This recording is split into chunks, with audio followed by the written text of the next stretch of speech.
Muy buenos días a todos y a todas. Mi nombre es Albert Moradas Piquer y vengo de la Universitat Jaume I. En esta ponencia, titulada Darle vuelta a identidad, los Marqueschi de Padova en el inicio de la Liga de Cambrai, abordo el tema de la identidad político-cultural de la sociedad que se decantó en su momento como filo-veneciana en el contexto de esta guerra que enfrentó a la República de Venecia contra distintas fuerzas europeas como el Sacro Imperio Romano Germánico, el papado, distintos ducados y marquesados del territorio italiano, la corona de Aragón y la corona francesa. Bien, el objetivo principal de esta investigación ha sido estudiar tanto el origen, los fundamentos, las características principales y los intereses de los llamados marqueschi o filo-venecianos y cómo se formó esta identidad en un contexto, podríamos decir, tan extremo como el de una guerra, ¿no? Sobre todo de la República de Venecia contra tantas fuerzas exteriores y la conflictividad social que surgió a partir del establecimiento de las distintas potencias en territorio de la República de Venecia. Luego también debemos de hablar de la importancia que tuvieron estos marqueschi, tanto en el grueso del ejército como las pequeñas revueltas, pronunciamientos, alzamientos que tuvieron, que se dieron tanto en territorios más montañosos como las zonas de Belún, como digamos en la llanura padana, como más en el caso de Padova,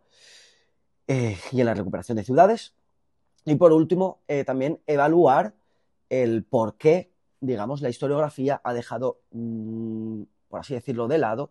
a estos marqueschi, ¿no? En sus investigaciones, ya que lo que encontramos es una gran escasez de, no tanto de fuentes primarias, sino sobre todo de obras a lo largo del siglo XX y a inicio del siglo XXI, quitando unas pocas, como podríamos mencionar aquellas de Andrea Savio o Enrico Balseriati o Gianmaria Baranini. Para entender toda esta investigación hay que entrar un poco en contexto, conocer un poco qué fue la Guerra de Cambrai, que se integra en las conocidas guerras de Italia y que parte de un conflicto con el Papa Julio II, el cual irá haciendo una serie de alianzas,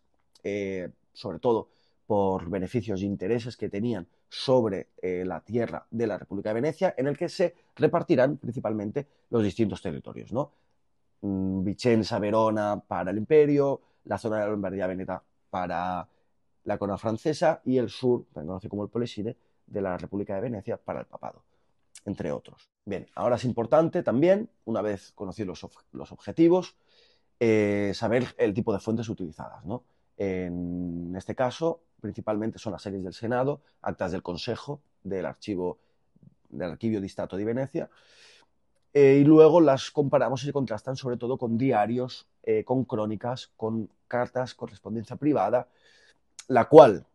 es información abundante y muy importante sobre los distintos pronunciamientos y alzamientos a lo largo de los 8 años de la guerra, ¿no? Ya que va desde 1509 al 1517. Una vez que ya sabemos un poco los objetivos y las fuentes, es importante también conocer el contexto de la guerra, ¿no? La guerra se inicia en más o menos abril, en marzo de 1509, a partir de la alianza, conocida como la Liga de Cambrai, entre el papado y las distintas fuerzas que ya he mencionado. La guerra empieza de forma bastante negativa para la República de Venecia, ya que en pocos meses, como bien ya comenta Maquiavelo en una de sus obras, Venecia pierde todo aquello que había conseguido en 100 años, ¿no? Recordemos que Venecia empieza su expansionismo continental en lo que se conocerá como la terraferma, posteriormente la historiografía lo llamará también los Stato di Terra, de Terra, en el que Venecia, desde finales del siglo XIV, entre 1336 y 1380 aproximadamente, que son las primeras conquistas de Treviso, Venecia inicia su expansionismo continental hasta el punto de llegar a poner en peligro el status quo y el equilibrio de fuerzas y poderes en Italia, ¿no? Una vez Venecia es demasiado grande, ya se vuelve un peligro, no solo para el mismo papado y los distintos ducados y marquesados italianos, sino para distintas fuerzas europeas. Es en este contexto en el que se crea la alianza y a partir de ese expansionismo se procederá a la guerra, ¿no? El punto principal del que tenemos que hablar es la batalla de Añadelo, en el que Venecia con unas fuerzas de alrededor 15-20.000 hombres y divididas en dos ejércitos, dirigidas por dos condottieri distintos, sufre una gran derrota a manos de sus oponentes franceses y inician una especie de desbandada, podríamos decir, de su ejército, en el que se produce una gran división y cada pequeño ejército va intentando recular hacia atrás, hacia atrás, hacia atrás, pero se topan con la gran problemática del común, ¿no? En este caso, por nombrar, el común de Verona, en el que este grueso del ejército que se encontraba fuera de Verona intenta, a raíz de ciertas cartas que también encontramos en la serie de los secretos del Senado, intenta ponerse en contacto con el Senado veneciano, que a su vez se pone en contacto con los nobles del común de Verona, ¿no? Estos nobles se niegan a dejar entrar al ejército veneciano dentro de los muros, alegando, digamos,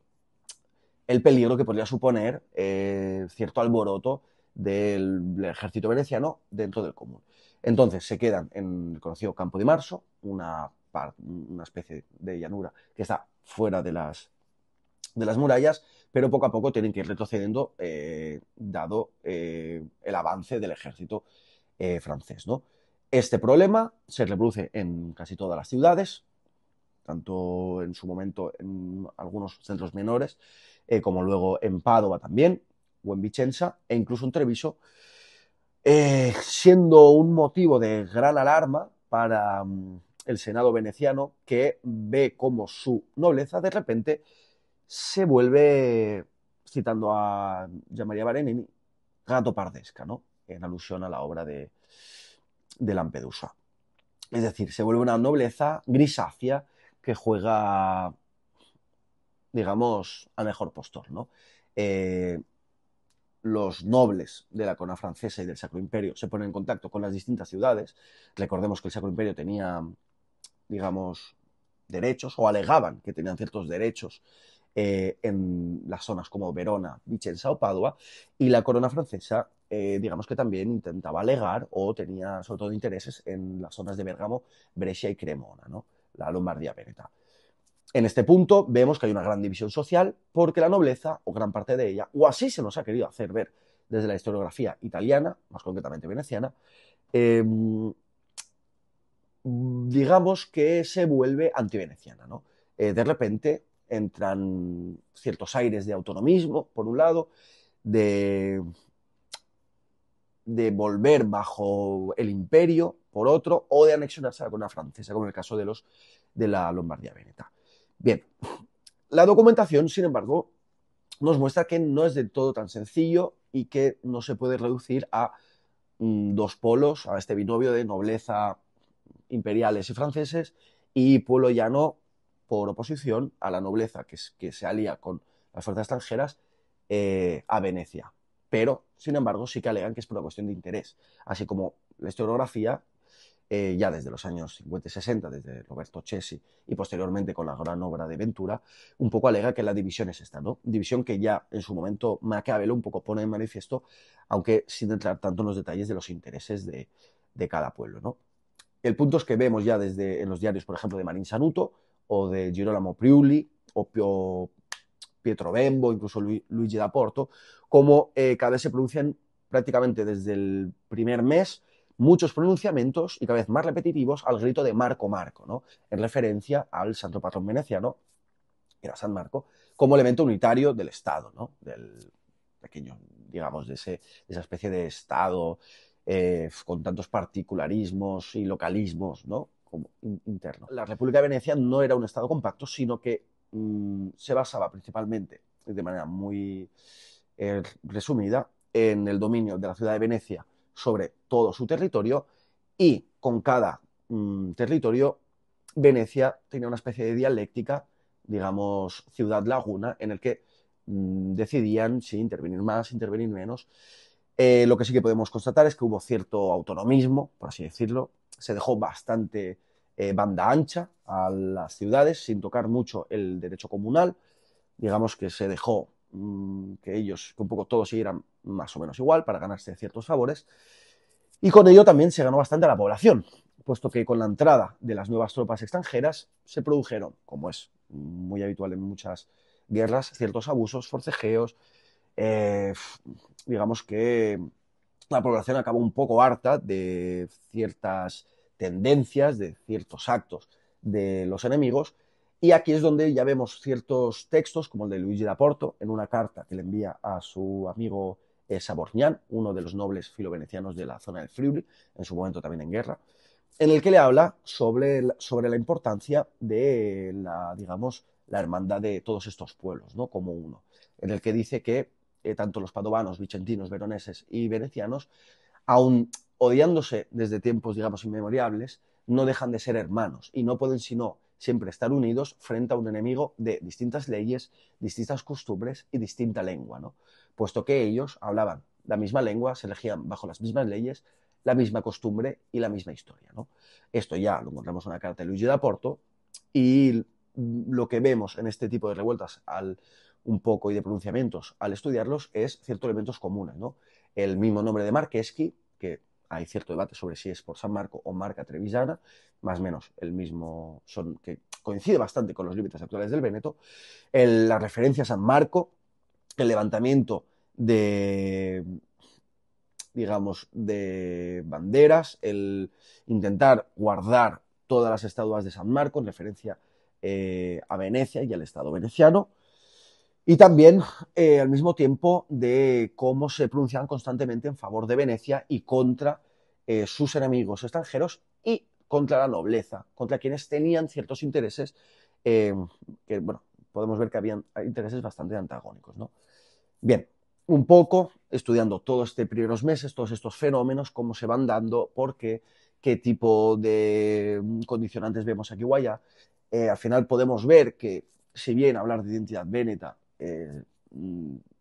básicamente no es posible, puesto que el Véneto como tal es una, por así decirlo, una invención o nace posteriormente, el concepto como tal, sí que vemos que hay una conciencia clara, no de nación, pero sí de identidad colectiva, ¿no? De que son un algo distinto a aquellos que han venido de fuera, ¿no? Lo que podemos ver es una materialización de la alteridad de la que ya habla Frederick Barth en su obra Los grupos étnicos y sus fronteras, ¿no?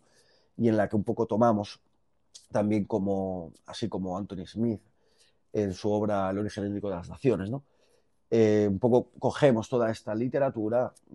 científica para entender también cómo se dan todos los procesos, ¿no? La importancia del mito, de la memoria, del valor, de la lengua, ¿no? Pero a su vez la importancia del constructivismo de Barth sobre sobre